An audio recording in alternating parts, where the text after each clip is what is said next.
Assalamu alaikum. Thank you for joining us. Thank you for staying with us, rather. Now, tonight we're talking about the life and teachings of Jesus alayhi salam in Islam. And as I mentioned before the break, Jesus alayhi salam was teaching people in the temple around his 12th or 13th year, and then we have no record of him until about age 30 when he's preaching and gathering disciples. Several people believe that Jesus alayhi salam traveled to the east and taught people in India. This belief is supported by the fact that Hindus accept Jesus as an avatar in their religion. Others have said that he went to Egypt, or perhaps in the New Britain of the expanding Roman Empire. If one assembles the timelines for all these theories, then one gets a picture of Jesus alayhi salam making a journey from the Holy Land to Egypt, to England, passing through Central Europe, into Greece, Asia Minor, and the Hindu Kush all the way to the Himalayas. In Kashmir, there are records which call him Saint Issa and give accounts of his time learning from wise men and teaching others. The possibility of such a journey is an amazing way to understand the life of Jesus completely. But I will say, since it is not mentioned in the Qur'an, we should not spend too much time postulating this, as Allah did not deem it worthy to note in our instruction into the teaching of Jesus. I will say this, it seems to me that since there is no prophet from Isa alayhi salam to Muhammad sallallahu alayhi wa sallam, that perhaps Jesus alayhi salam traveled to confirm, validate, and end the prophecies of others in the world before returning to his people to complete his own teachings. This way, Jesus, Isa alayhi salam, prepared the entire world, the entire known world, for the final messenger.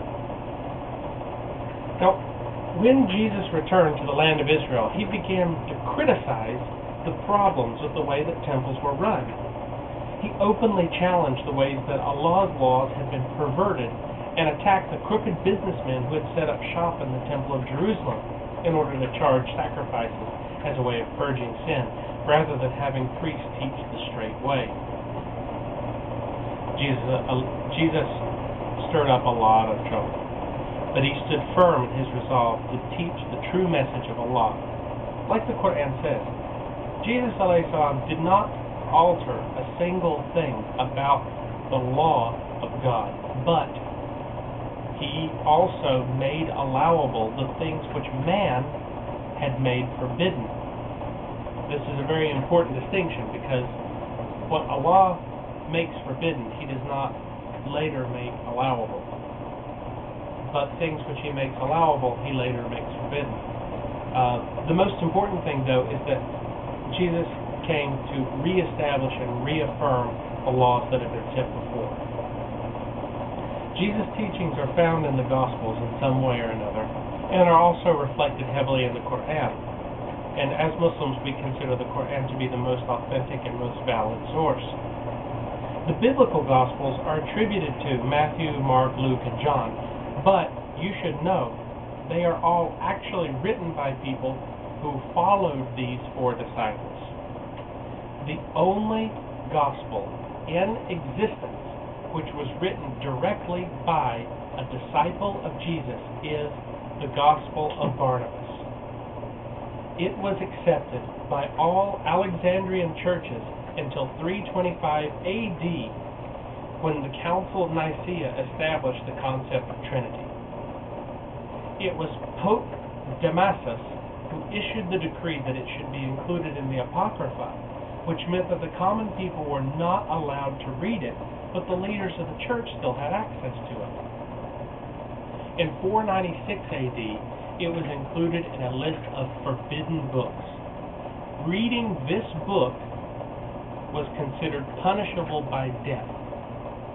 In 1787, the Gospel of Barnabas had resurfaced from another manuscript, and over the last 200 plus years, it has made its way back into the hands of the people of the world.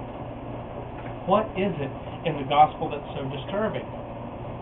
Well, Jesus' teachings from a first-hand account, something that exists nowhere in the Bible. Jesus alayhi salam confirming the concept of one God that was taught from the time of Adam. And Jesus prophesying the coming of Muhammad by name. All of these things would have been destructive to the Catholic Church, which had established itself on deception and the removal of truth from the people. The Gospel of Barnabas is also historically represented as the most accurate depiction of Jesus alayhi salam, and his life is supported by both biblical and historical accounts as well as the Qur'an. I will email an electronic copy of the Gospel of Barnabas to anyone who requests it at islamradio@yahoo.com. That's islamradio@yahoo.com. Just ask for the Gospel of Barnabas and you will have it in email.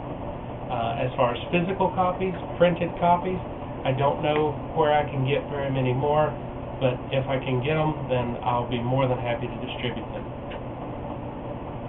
What we see in the Bible as well affirms the true teaching of one God as we look to the oldest of the four canonical Gospels, that is, the Gospel according to Mark, in chapter 12, verse 28 through 31, where Jesus is asked about one of the most important commandments. It reads, one of the teachers of religious law was standing listening to a debate.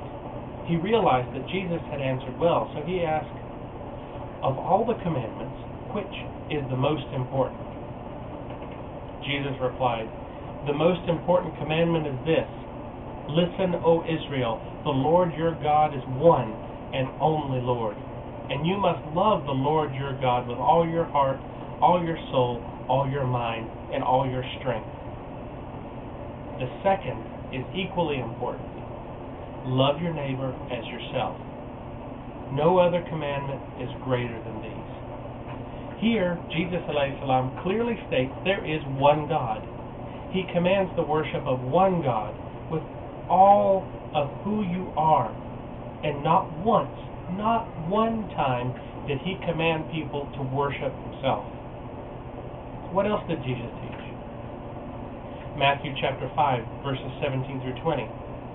Do not misunderstand why I have come. I did not come to abolish the law of Moses or the writings of the prophets.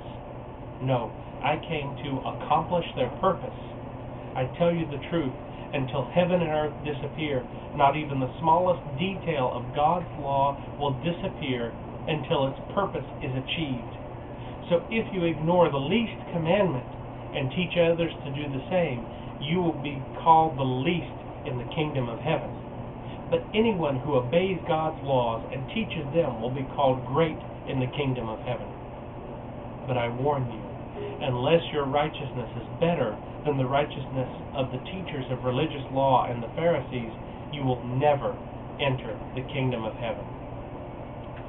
Right there, Jesus alayhi salam is affirming that God is one and eternal, and that his law does not change. Who decided that pork was allowed? Who decided that circumcision was no longer needed? Who decided to abolish the law of Moses? It was not Jesus, it was the blasphemer Paul. May Allah curse him. Matthew 7,